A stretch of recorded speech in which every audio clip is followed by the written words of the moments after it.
Computer. What up? What up, people? How we doing on this Thursday evening? Oh, it's 7-Eleven. Go drink a Slurpee. Yeah. We're out here in my little, well, I'm here by myself looking at a computer. Anyways, I'm recording another podcast with a friend of a friend, a cool person. I don't know. We're friends. That makes it sound like okay. Terrible take, but this. I have no idea who this guy is. I just joined a random link. I don't know. Anyways, I'm really good friends with his manager Dylan. I toured with his manager Dylan. He played guitar with another guy named Dylan.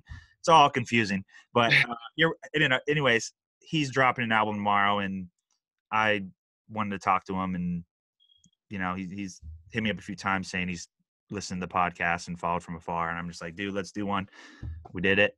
So everyone, please welcome Barely Trev to the RPD Show. Woo!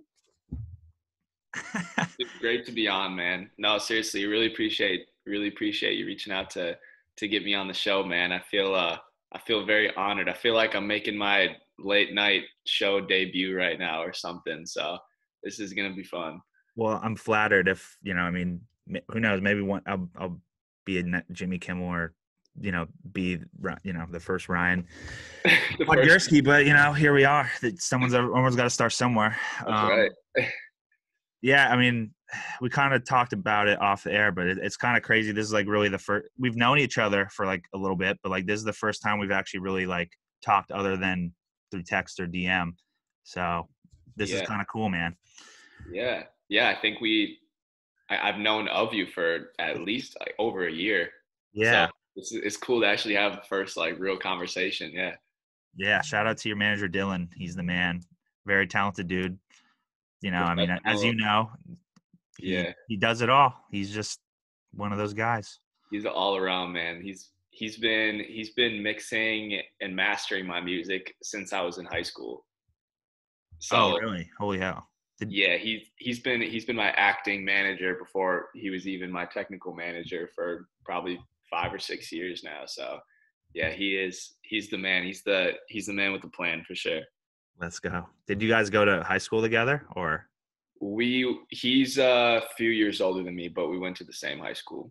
Okay. So you guys we're in the same circle sort of. And yeah, we actually met at a party. He was dating a girl that was cuz he graduated early and all that stuff. I don't if he's told you that story before, but he graduated early, so he was out of school, and then his girlfriend was in where I went to high school. And so I was at her house for this party, and someone was like, I was always the dude at the parties that was like freestyling and everything. And obviously everyone knew Dylan as the music dude. So he was the guy out back playing guitar outside while everyone else was inside. Of course, yeah. And so someone was like, yo, you got to go meet this Dylan dude out here. He's like, you got to go freestyle for him and whatnot. So I walked out there and we basically sat outside for like 3 hours, just freestyling while he played guitar. And then from there, it was just raps. Damn, that's an epic way to meet, truthfully. Right? No better way than, to connect. Exactly. Music, and then at a party too. So that's all. And that was back when you're in Minnesota. You're in Charleston, South Carolina right now. I'm correct. Yep. Yeah. I just moved down here a couple months ago, actually, from Minneapolis. So getting acquainted. There's been snow on the ground in Minnesota for like a month now. So can't complain about that being down in the South now. And yeah, it's been going well. Hell yeah. You like it? Obviously, I mean, the weather's probably much warmer right now, I'm assuming. Yeah. It's been super nice here. It's definitely different being in a place like Charleston is nowhere near the music scene that Minneapolis has. So it's different. And obviously COVID makes things hard to, find shows and figure that stuff out. But it's definitely been nice to catch some new vibes in a different area down here and get some new inspiration for music.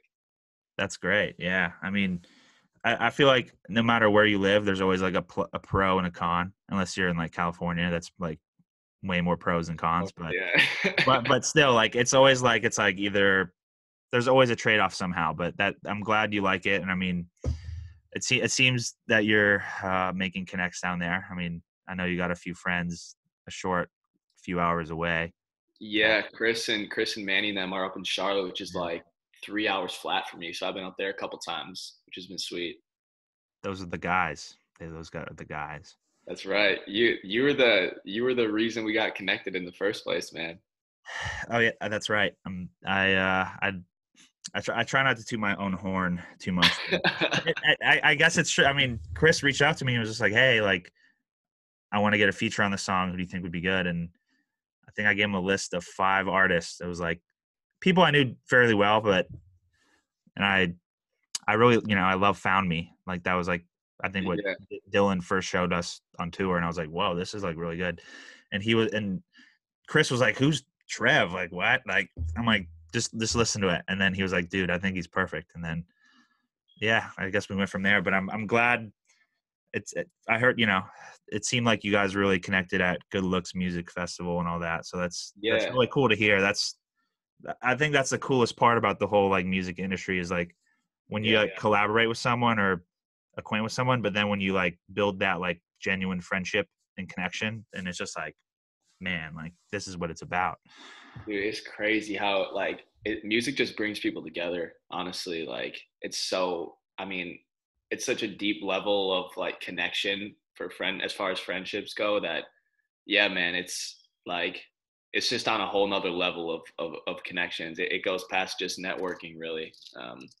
But yeah, man, it's been really cool to connect with those guys and um, just everyone musically, and you feel like you have everyone's so connected, virtually because you don't have to be in the same space to work with other artists on songs.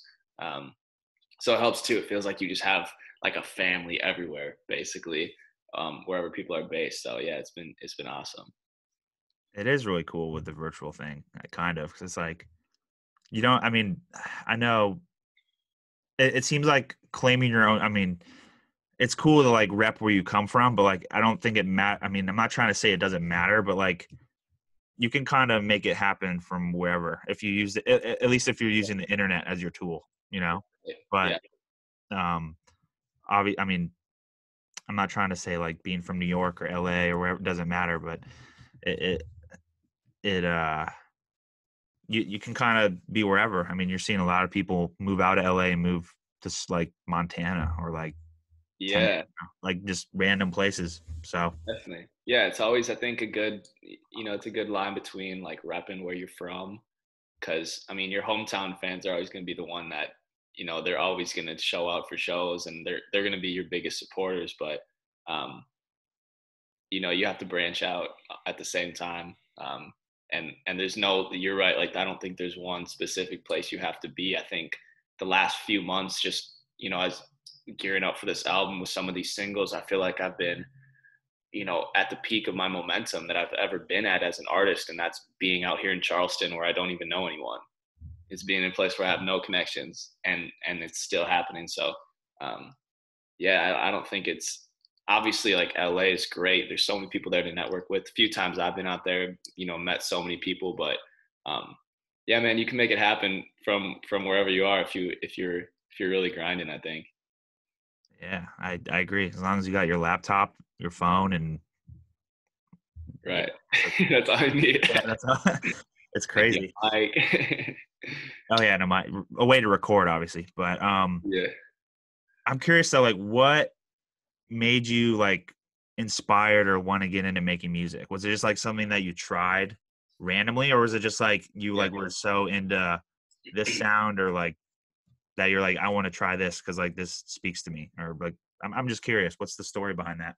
Yeah, yeah. I've always just been so fascinated by music, I think. Like I can remember in fifth or sixth grade, like literally sitting in class, just writing poems, like writing rap verses or whatever throughout like middle school, high school. Um, like I've always just been so intrigued by it. And I never was really involved in music growing up, like choir. I didn't play any instruments.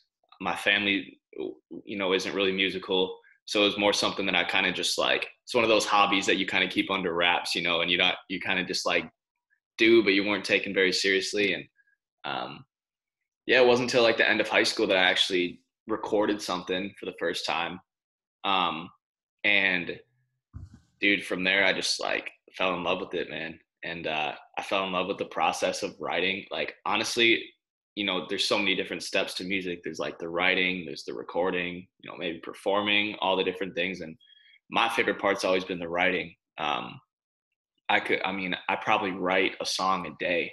Like, I'll just get an idea for a hook or, a poem or whatever, and I'll just write it in my phone, and usually nothing happens with it. But I've always just been so fascinated by the poetry side of things. So that's kind of where it's gone from there. And I really didn't start taking myself seriously as an artist until probably a couple of years ago. Throughout most of college and high school, I was really just kind of doing it for fun because I was like, why not, right? Yeah. And me taking it seriously, I think, was more a result of not like a conscious decision I made, but more of a result of like other people just like being super supportive and being like, yo, you should actually do this. And like people around me, like Dylan, for example, saying like, yo, like, I want to manage you. Like, we could actually make something happen with this. And that was like, I needed people to tell me like, yo, you could actually take this seriously, for me to actually take it seriously, I think. And so that's kind of where we've been at the past couple of years. But whatever I'm doing down the line in 20 years, I think I'll always be writing music. Like, I don't think I'll ever stop writing music, just because it's just such a love of mine, and it's such a good pastime, and it's a way for me to like get emotions out and get feelings out. So that's where I'm at right now. But yeah, that was kind of a long-winded answer. No, that's what the podcast space is for, just to elaborate. Right That's on. that's pretty cool, though. I mean, I mean, I think, I mean, writing in general is very therapeutic. So, I mean, Yep. I see why you kind. I mean, I guess it was a way to release, and then you kind of turned it into your passion, or like something that you really put all your time and energy into. But Right. and sometimes too, you just need to hear that those words of affirmation from other people, because like sometimes we're all clouded with self-doubt or just negativity in our mind, like, like I'm not good enough, or like I suck, or Yeah. like I'll never amount to anything. But like when you have someone else telling you from their point of view, and they're just like, dude, like, this is great, it's just like, oh shit, like I didn't think that, but like, okay, like, oh, Yeah. let's do it. You know what I mean? Like, You need that stuff. You need it in anything you're doing. yeah, I agree. Yeah. And so I mean, it's just the common thing. Like, you can't do it alone, So it's Right. that Exactly. that's really cool, though. But you have some exciting stuff going on. You have a new album coming out Yes, sir. tomorrow. So I mean, it's obviously, when this comes out, it'll be out in stores. So I guess you can talk in the future later on. But Yeah. Yeah. I'm gonna be honest with you, though. Scrolling through Instagram, maybe it's just I since I can't read anymore. I was trying to piece together what the title was. I'm like, RUMTLOVE. Are you? I'm just like trying to. Because I would scroll past. I'm like, okay, what? Like, I don't know. Yeah. But Yeah. then when I listened to the album and it says, "Are you empty love?" I was like, "Oh my god, this is genius!" Like, okay, now I get every. Okay, it connects. So I'm not trying to. I think it's a genius what title. Like, after I listened, I couldn't put like a better title to those songs. So Mm. Mm. um like, what inspired this album? I mean, I guess, yeah, I mean, Yeah. I'm just so curious because of. Dude, this album has been through so much stuff, which is why I'm so excited to put it out. I like I mentioned probably 2 years ago, when I started taking music seriously, is when I started working on the album. Um, Okay. P. Washington is his name, out in LA. My Dylan used to work with him when he lived out there. So I want to say like 2 years ago now, we took a trip out there and got some studio time with P. And basically, like, what resulted from that was P was like, hey, like, let's make an album together. And so that turned into basically like weekend trips to LA throughout college for the next like 2 years, just like working on this thing. And like Found Me, we recorded there. I want to say like probably 75% of the songs on the album were like fully recorded, produced, all that like in-house in the studio in LA. And much more songs that didn't make the album either. So dude, yeah, that's kind of how it started. I came up with the title probably a year ago. And it was a time where like I personally was at kind of a low, I guess, mentally. And I wrote it from the perspective of like myself telling someone listening, like, "Are you empty, love?" Like on the title track of the album, that's like, "Looking for someone who can fill you up. Is it still enough? Are you empty, love?" And I was like writing that, and I was thinking, I was like, dang, like that just kind of applies to me. Like I should be asking myself that, like, am I focusing on the things that are bringing me contentment and fulfillment, or am I focusing on the things that are leaving me feeling empty? And like for me, like focusing on my faith and focusing on family and those things are what filled me up, but it wasn't what I was focusing on at the time. And so I was like, dang, like I am empty. Like, are you empty, love? Like, yeah, I am empty. And that's kind of what inspired the name, and that's kind of what inspired me to run with kind of like rounding out the album. So some of the songs on there, like "This Trench is a River," "Home," um, and then the title track were all ones that I kind of made like after I come up with the title, kind of tying together the rest of the emotions that I wanted to convey like throughout the whole project. Um, so that's kind of like, long story short, how it came together, just like the whole thing. But yeah, like recorded partly in LA, recorded when I was still in Minneapolis. I recorded a song here in Charleston. Actually, "This Trench is a River" I recorded here, like the first week I moved here. And so it's like all these different places, kind of has like a mixtape vibe to it, like all these different sounds, all these different influences, like so many different hands that were part of producing it, all just like coming together. And it's extremely, in my opinion, like cohesive emotionally. Like it just has this cohesiveness to it, even though songs themselves are like sonically so different. There's just this like overarching feeling to it of like, are you chasing the things that are going to leave you empty or not? And so that's just what I love about it. But yeah, man, it's crazy how it all came together. And shoot, tomorrow night, man, it's crazy that it's here. I still can't believe it. I've been like counting down the days for 2 years. So yeah, it's gonna be awesome. Tomorrow's a special day, man. I'll definitely be thinking of you guys, and I'm excited for you guys, just because, I mean, everything you said is just like very spot on with how I felt listening to it. Just because, like, sonically, you were very experimental. Because I mean, I think a lot of people might know you, more as like a rapper, but it's like Yeah, throwing elements of EDM into these hip hop tracks, but then also you go a little folk, folk music, then yeah, mixed with a little bit of you just kind of throw a little bit of everything in there, but it like comes out so beautifully. And like um you capture like like you go on this journey emotionally where it's like mm, you ride like the sonic waves of it, and then it's slower, and then dude, it like, kudos. Like dude, I don't know what it's like. I'm not musically talented, or like I don't record music, so like I don't know, but it just it you crushed it. Like it's almost like I was kind of in awe, just because it's like, for someone's first body of work, for like an introduction, like it's not supposed to be, I don't know. It's just like I'm just really yeah. impressed, and like Well, I yeah. appreciate that, man. Yeah, it's it feels like the debut in a sense for me, like the debut project.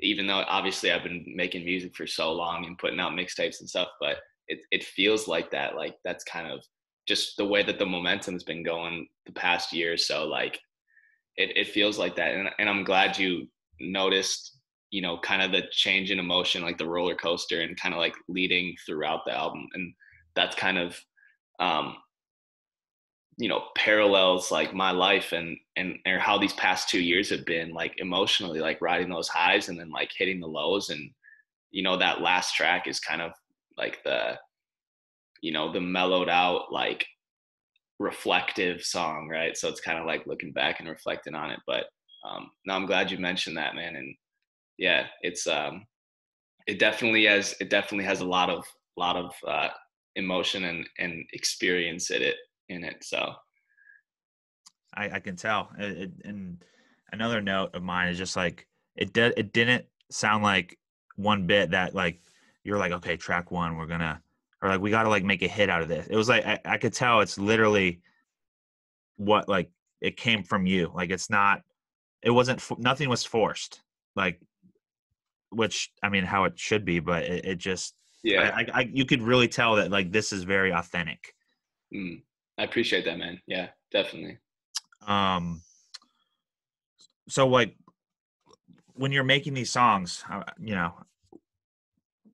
where were you going in just creating like where there's no boundaries, or was it just you kind of like had a vision for like I don't know. I'm just curious because Yeah, I don't know what it's like to be behind the boards or in the studio really, so yeah, yeah. Yeah, pretty much just going in and creating for the most part. For most of the songs on the album, I hadn't even had a vision for what I wanted the album to look like yet. Basically, just going in like cranking out a bunch of songs, um, and it's just beautiful because like I might go in one day and be really content with how things are going, or in like a really excited mood or hyped up mood, and out comes a song like Found Me, or you know what I mean, like the intro, like out comes a hype song.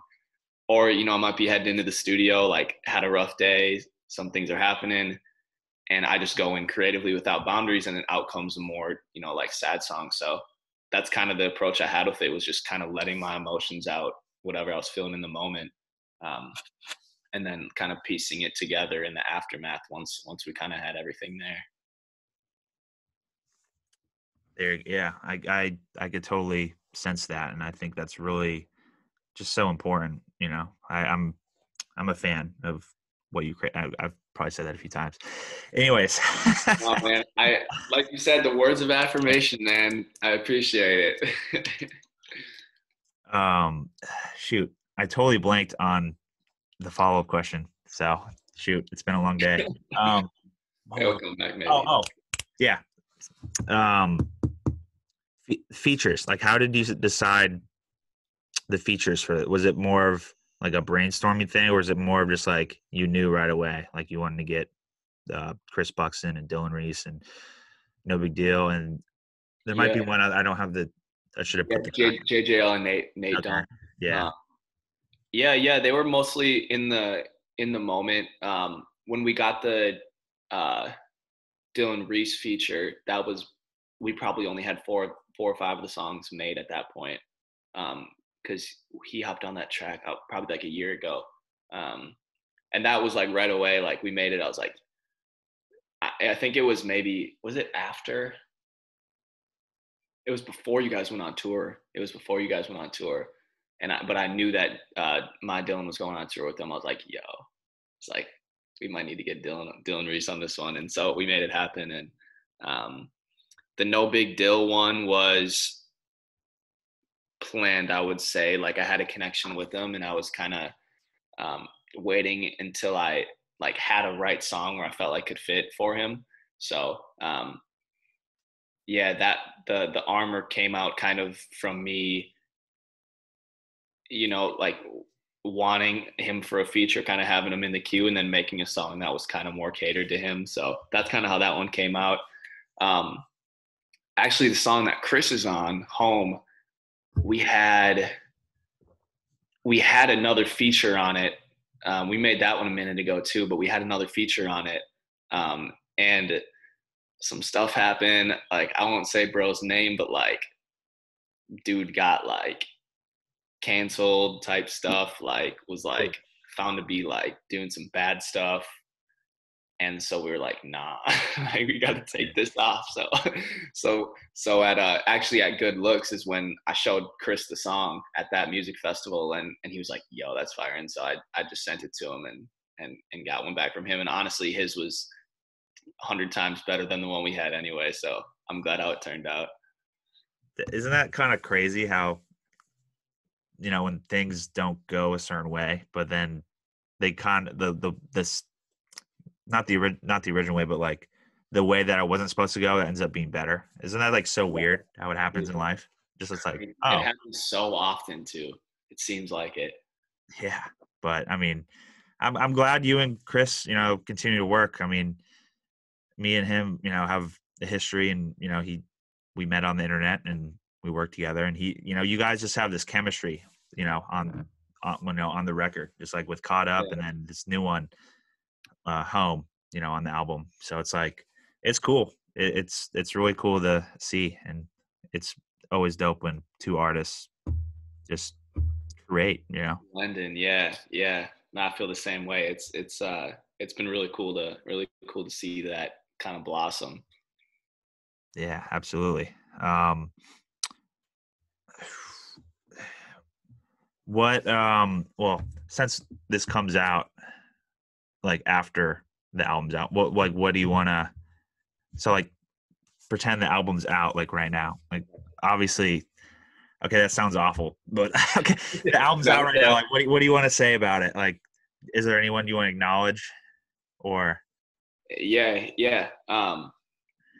Yeah, man, it's crazy that it's been out now, and obviously just want to give a big thanks to Dylan and P for kind of getting behind it production wise, and pushing me to make these songs, and obviously Dylan Reese, Chris, JJL, Nate, no big deal, for just being a part of it musically, and there's so many other people that helped out sonically with things like so many different songs I would send and just like have a homie be like, yo, like, can you just throw a little bit of bass on this one little part? Like having people do that. So there's so many different hands in it. So just, thank you to everyone who's a part of it. And, and hopefully there's more than 0 plays on it by now. So thank you to everyone who's listened. there will be. I'm not going to make expectations of any numbers yet. So thank you to the one or greater than one number of people that have listened so far. Hell yeah, dude. Well, it's gonna be an exciting time for you. I mean, another thing I kind of want to touch up, because I got people don't really shame it, but like you work full time, like you have a full time gig, and you're an artist. Like, so how do you balance that out? I kind of just want to touch on that, just because like there may be someone out there listening that is a becoming artist, but like they are Yeah, too in tune with the internet culture, where it's like they're just like, nah, man, like I gotta hustle and do this music. But it's like, nah, like that's not realistic. Like you gotta make right. money and save it, because it's an investment. I mean, I'm sure you've invested a lot of money into your career. Yeah, yeah, yeah, dude. It's here's how I always kind of think about it. Like you gotta have your work and your passions. Like you gotta have two buckets. If they can be the same thing, then that's great. If your passion can become your sustainable work that has an income, that's great. But if your passion's not that, then you gotta have work too. Like you can't just ditch life. And um and so and at the same time, you can't just have work and just ditch your passions. I have a lot of friends who just like start working full time and then they just ditch the creative side of their brain. Like I think we need to be able to tap into both throughout the day, and so that's where I'm at right now. Like I have work, my job in sales, and I also have my passion. Um, and if you're smart, you can still find overlap. Like I was a marketing major in school. I still do a little bit with like branding in my job. So like bridging that gap between branding in the normal sense and branding in the music sense, like artist branding and promotion, and trying to be strategic on that side of things is something that I've really found to be cool over the last few years here, just trying to think outside the box in that respect.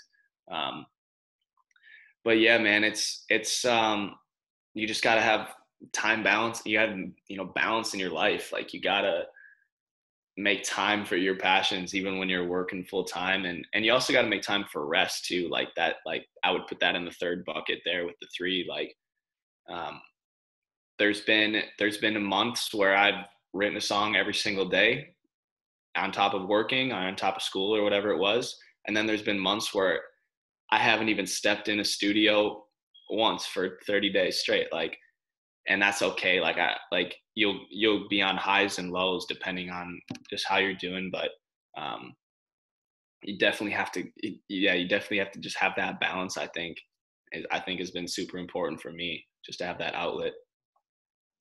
That's good, and I mean, it avoids burnout too, I feel like, just because it's like if Yeah. you're recording it, then you not that you get sick of it, but it's like you almost like you get frustrated and you wanna quit in a sense where it's like, "Damn, like, I'm, like, going so hard, why isn't it working out?" or whatever, but having that good balance kinda gives you it gives you perspective and time in a sense where it's like Yeah. you're doing you're chipping away at it, you're doing your best, and and I mean, being in a working environment, it's more social too, than just Definitely. there's benefits to having balance. So that's Right. that's real that's really important. I'm glad. Yeah. Yeah. It's crazy. I would say, like, for myself, I've probably been in that season of not making music for the like 2 months, probably, honestly. Like, I just haven't been, obviously, I've been focusing on, finishing the album, getting the album together and getting those materials together, rather than recording new stuff. But like, I just haven't been in the studio in like 2 months, and that's fine. You know what I mean? Like, that's okay. Like, I'm not gonna be worse off because of it. And I was actually just laying down a feature a few weeks ago for someone, and I turned on the mic and I started rapping. I was like, I feel like I forgot how to rap. Like, I'm like, I feel like this is like a foreign language or something. I just haven't rapped in so long. But maybe other than that, it's totally fine in my book that to have that balance. And I've just been focusing on other things right now. So, um, yeah, I think that that's okay. I'm sure a time will come back then where I'll be back in the studio every single day. So, Yeah, but yeah, you hit the nail on the head there. I think taking a couple months off after putting the last couple years of your life into an album is definitely acceptable. So That's true. Probably, yeah. no, man, you got to be grinding 24/7, no sleep. Chugging the Red Bull, making sure it happens. No, You only made one album? I thought you made 3 albums, bro. You got to have it lined up. I mean, you made it when. I mean, if you get a comment like this tomorrow, when you drop the album, everyone's like, "All right, when's the new music coming?" It's like, what? I just dropped new music. People do that. Bro, I see that all the time with like the superstar artists, I guess, or like the very big artists. They'll drop like a yeah, song. It's like, "Where's the new music?" It's like, yeah. "I just dropped a song. What are you talking about?" I saw one. I think it was when Drake dropped that Dark Lane tape demos last Yeah. spring. And it was like a day after it dropped, and someone's already tweeting like, "Yo, like yo, Chicago freestyle's like slept on, bro." And someone's like, "Dude, it just dropped yesterday." People are crazy, man. That's great, but no, I'm take it, balance, man. Yeah, yeah, So earlier you were talking about being empty. So it's like this podcast focuses on mental health a little bit.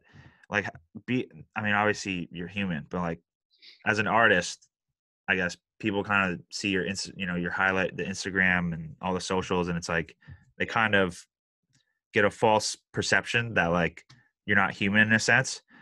So like, how does mental health play a role, in you being an artist? Like, is that something that you deal with, or is it just I yeah, don't know. yeah.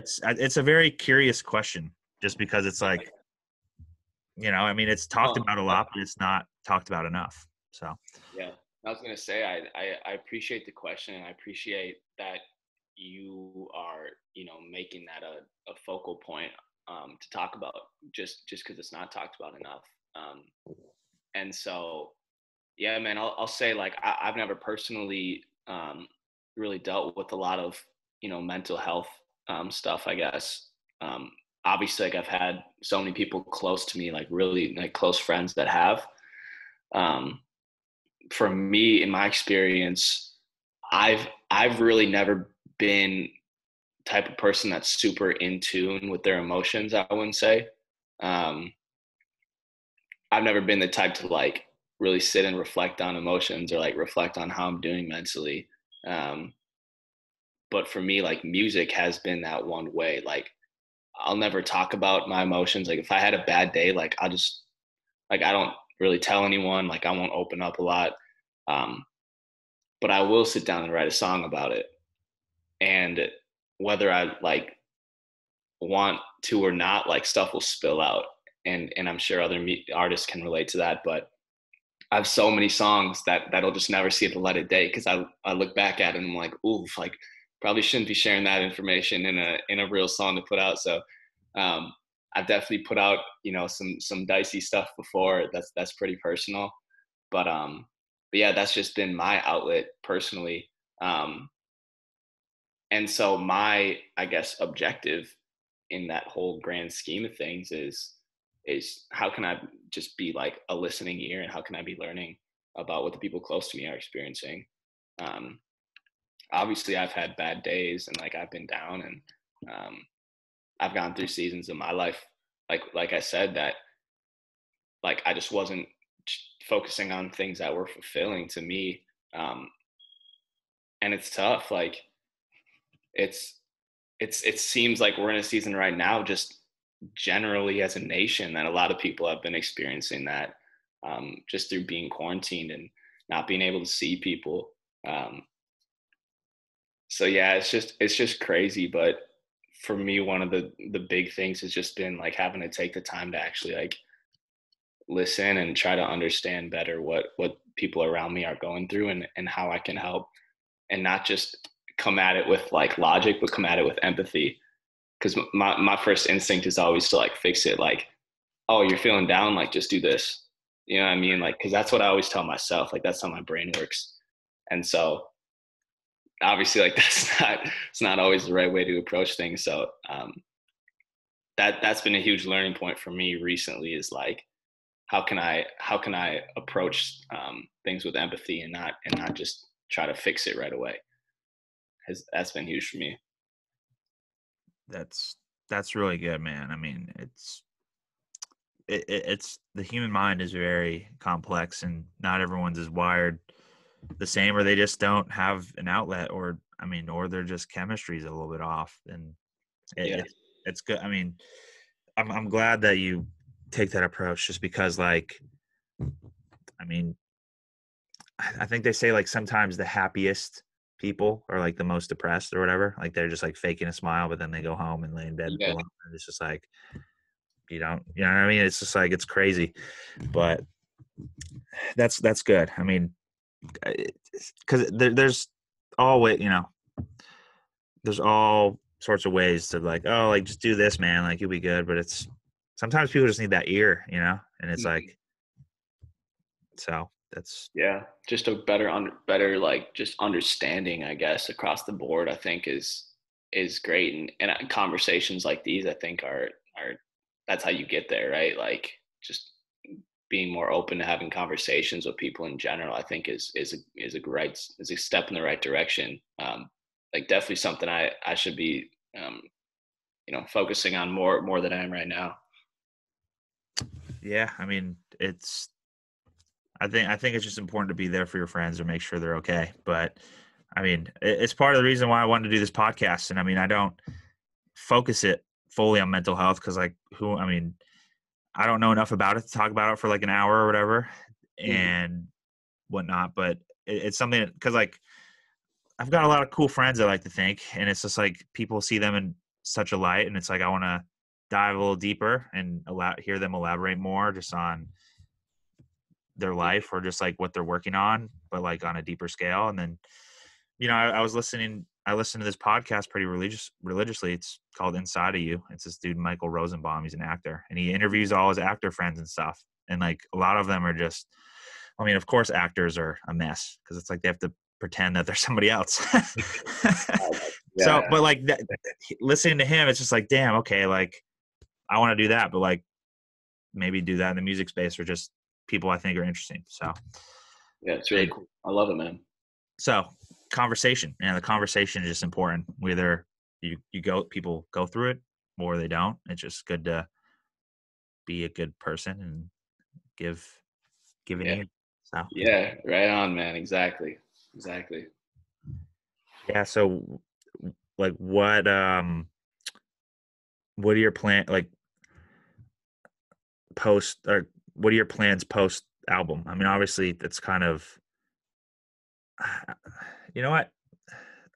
Scratch it. No, okay, it's a good question. Just because it's like normally it's Wait, like, oh yeah, man, I'm gonna go on a tour and do these shows, but it's like, okay, that's not a thing. you can't. Yeah, right. I mean, do you even have that part figured out, or are you more just like, I want this to be out and then we're gonna Yeah, do the we rest? got a like a live virtual show that we're Oh gonna hell do. yeah, Remind me where you're in LA, right? Like, I or wish. no, you're in Boston or Nope, no? close. DC? Nope. Where We're are you? Buffalo, New York. Go Bills, baby. Yeah. Oh, okay. I was gonna say we were gonna do a like a virtual live show. That'll either be New York or LA probably, but we're gonna do like a album release, have merch along with it. Probably be like a couple weeks before Christmas, but that's kind of like the only plan that we have set in stone right now. Obviously, just since a tour would be great, but I don't know anyone who's planning any of those right now. If you do, let me know, I guess. Yeah, right. That's so cool though. I mean, I didn't. So the virtual show is being tailored like to like just people that live in New York or like. It'll be everywhere.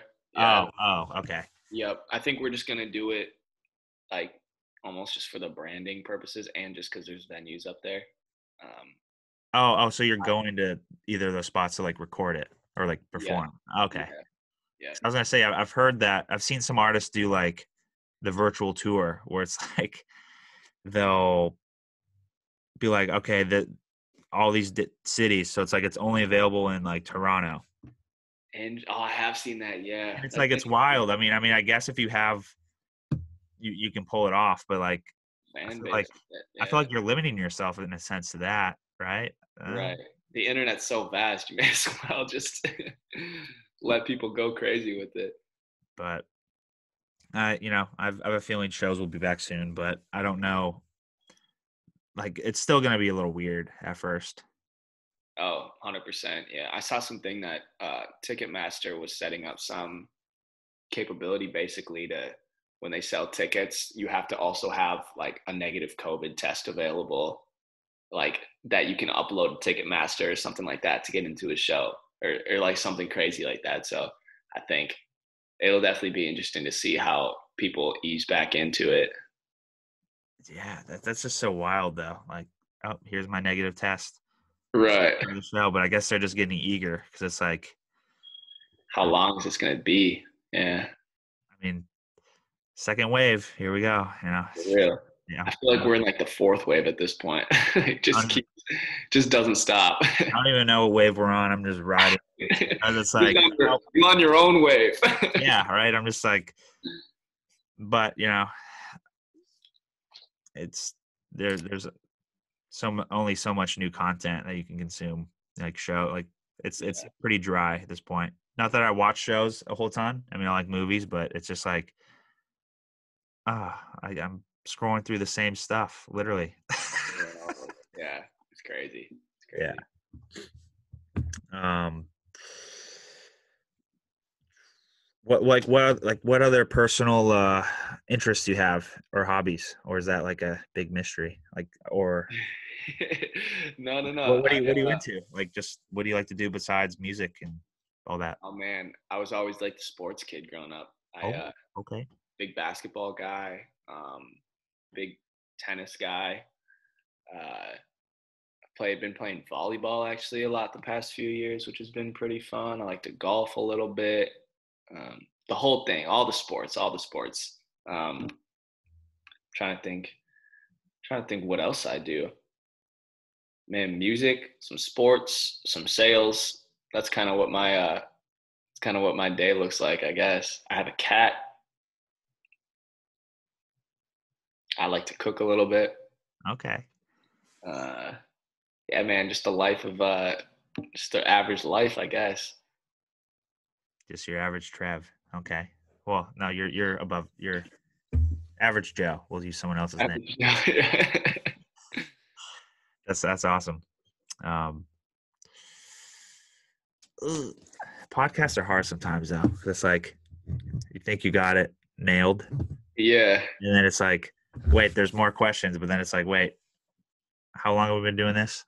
Right. You have to figure out the exact timing of it and everything. Well, because it's like I like to keep it like 45 to like an hour 15 at the max, just because it's like, one, I'm not Joe Rogan. I'm not like diving into like, dude, aliens are real, the conspiracy. Right. It's like whatever. I mean, Joe Rogan's awesome. Like I'm not, but it's just like they'll like talk for an hour about like one thing, and it's like No, I'm not rapid fire, but just like Yeah. I like to have it be Keep it more more. not fast paced, but just Right. A little more interesting. Like, I guess. I mean, I don't know. I get all sorts of feedback, all sorts of feedback on the show. So it's cool, and I'm sure as an artist, people hit you with all kinds of stuff, just like wow, that song like helped me through so much, or like me and all the boys jam to this, like this is our go-to pregame or like whatever, and it's probably just super cool to that's the best stuff to get. Like I mean, I make music because I like to make music, but I make music, hoping that other people get some type of enjoyment out of it, right? Why else would you make a podcast unless like you wanted people to enjoy it? Like you wouldn't make it purposely hoping people don't enjoy it. You know what I mean? Like that's the best when you get those types of feedback on things is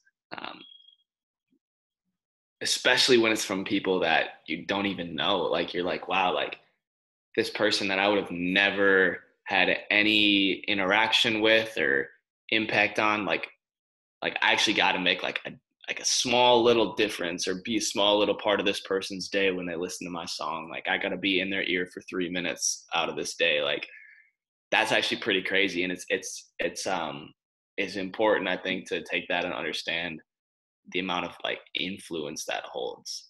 Like as an artist that people listen to have so much influence. It's crazy. And I don't even have that big of a following, but like the things that I say are like going into thousands of people's ears every day that they're listening to. Like that's just crazy to me. I could say something that could like totally change someone's perspective or like change someone's like outcome of their day. You know what I mean?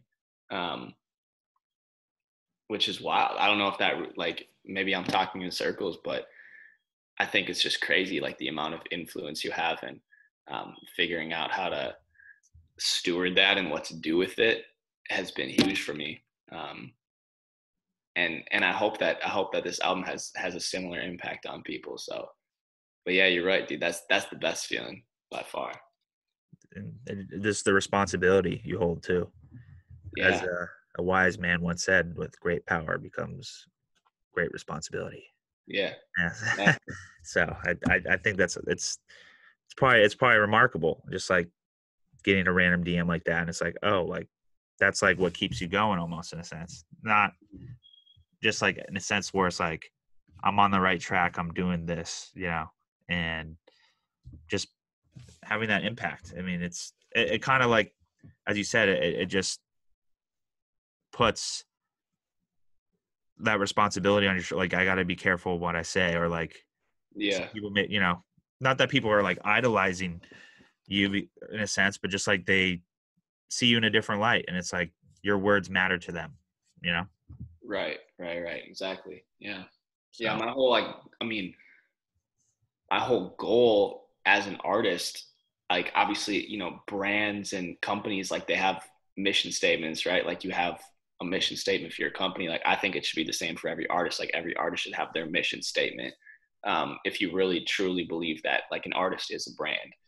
And so my mission statement is basically just like, can I use music to be a light? Like, can I use music to spread positivity? Can I use music to um, like shed light on my faith in God and all the things that have brought me fulfillment in my life?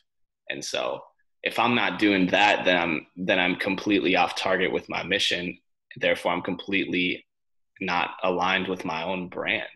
Um, so there definitely is a lot of responsibility that comes with that, and like checking yourself to make sure that you're not doing something that's going to hurt your brand, right? Or misalign people with it, or lead someone down the wrong path that you didn't mean to lead them down. So that's kind of how I've always thought about it when writing, even. But yeah. That's such a unique approach, and I mean it's refreshing just because I just feel like a lot, and I mean there's just like a lot of,